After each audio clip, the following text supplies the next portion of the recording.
Hello friends, welcome to my YouTube channel. आज की video में हम स्टार्ट करने जा रहे हैं मेंसुरेशन चैप्टर। मेंसुरेशन चैप्टर में हम अपना पढ़ेंगे प्लेन फिगर्स के बारे में।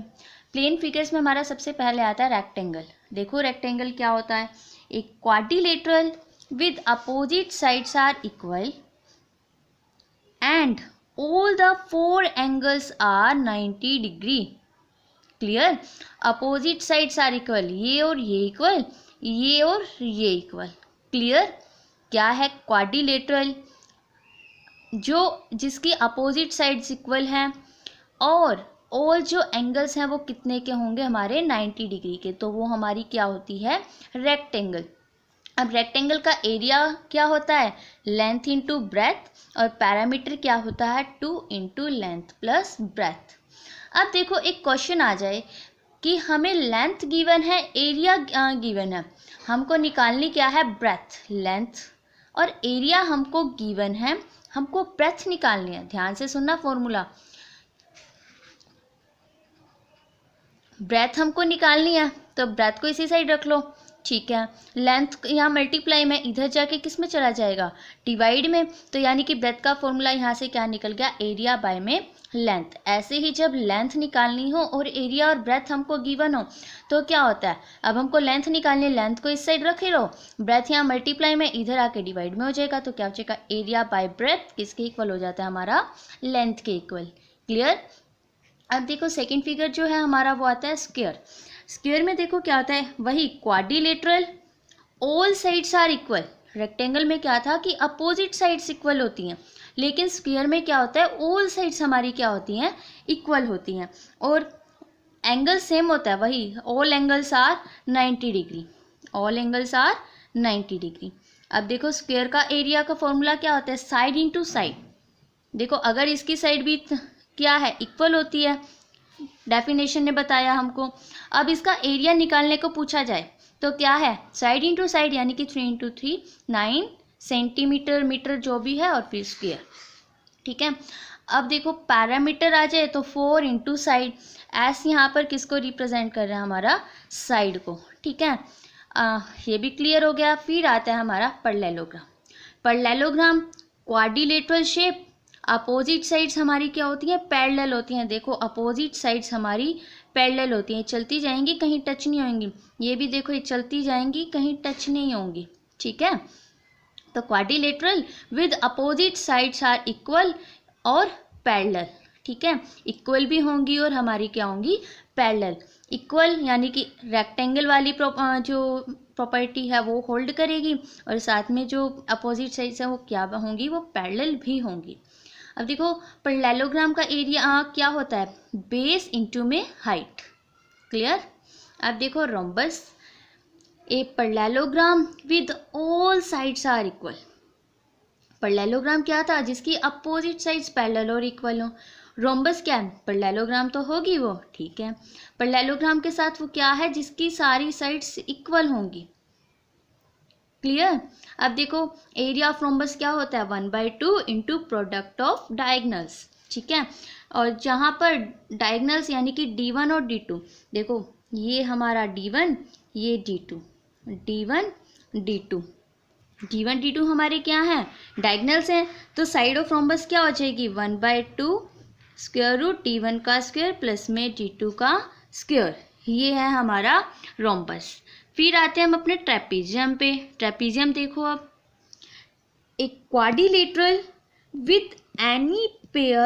With any one pair of opposite sides parallel.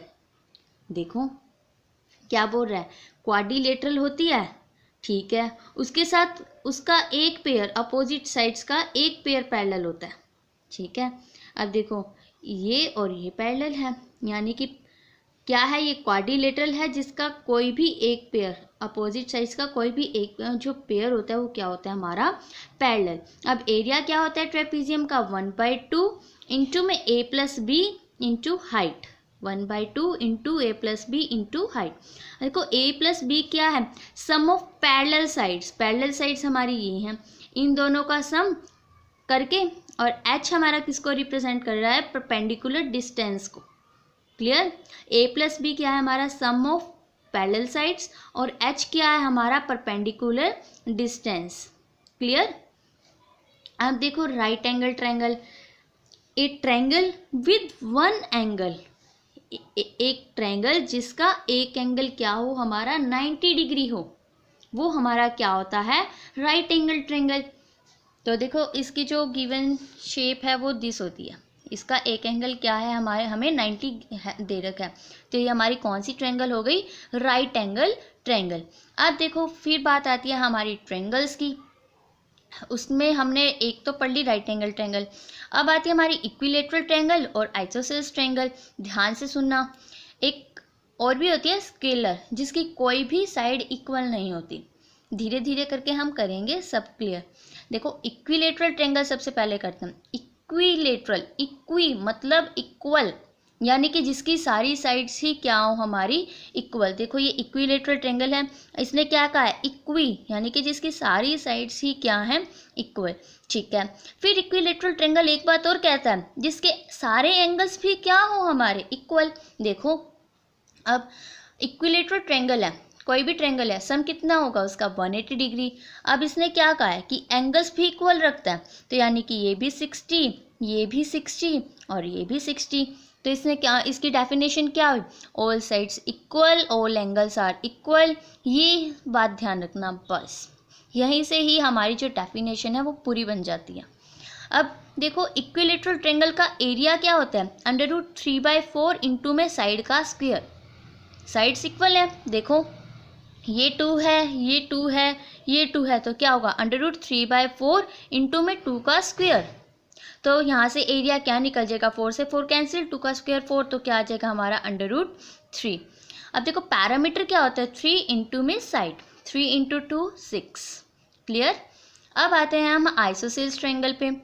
Isosceles यानी कि जिसकी दो साइड इक्वल हो, ठीक है, ये और ये साइड इक्वल है। अब इसने क्या कहा है आइसोसेलेस ट्रायंगल्स दो साइड तो इक्वल होती हैं, साथ में इसके अपोजिट एंगल्स भी इक्वल होते हैं, यानी कि एंगल बी, अगर मैं यहाँ इसे नाम दूँ ABC, तो एंगल बी एंगल सी के इक्वल होगा।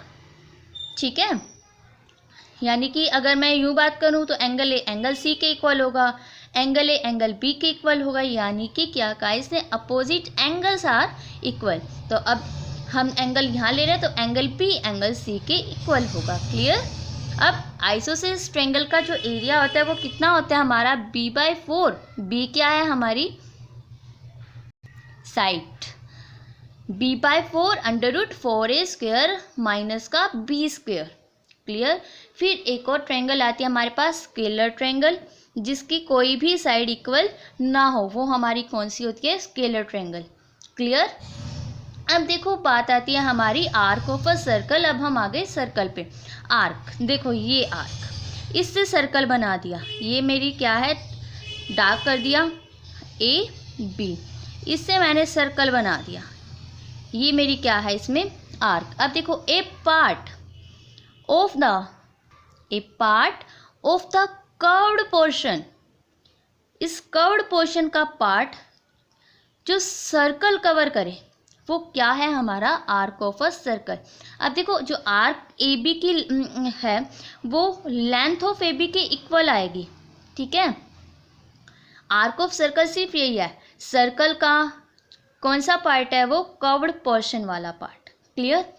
फिर आता है हमारा सेक्टर ऑफ अ सर्कल। देखो the area covered between an arc, यानी कि जो आर्क ली हमने, इसी में ही के दिखा रही हूँ, ये जो हमने आर्क बनाई इससे जितना एरिया कवर होता है हमारा वो हमारा क्या होता है sector of a circle. Shaded भी कर दिया। ठीक है, the area covered between an arc किसके बीच में होता है, ये हमारा O पॉइंट होता है सेंटर का, ये हमारी दो रेडियस होती हैं, दो रेडी, तो किस किस के बीच में, यानी कि to the centre and to radii of the circle. अब ये जो शेडेड रीजन पोर्शन है, शेडेड रीजन है, ये यानी कि सेक्टर ऑफ AOB, यानी कि दोनों क्या होते हैं हमारे इक्वल होते हैं। आप देखो सर्कल के फॉर्मूले, सरकमफ्रेंस ऑफ सर्कल क्या होता है 2πr, एरिया ऑफ सर्कल क्या होता है πr², आर का क्या है यहाँ पर where r is radius. Arc of AB ये आर्क ऑफ ए बी क्या है, किसके इक्वल होती है, 2πr थीटा इक्वल बाय में 360 डिग्री। ऐसे ही arc of sector A O B pi r square theta by में 360 डिग्री।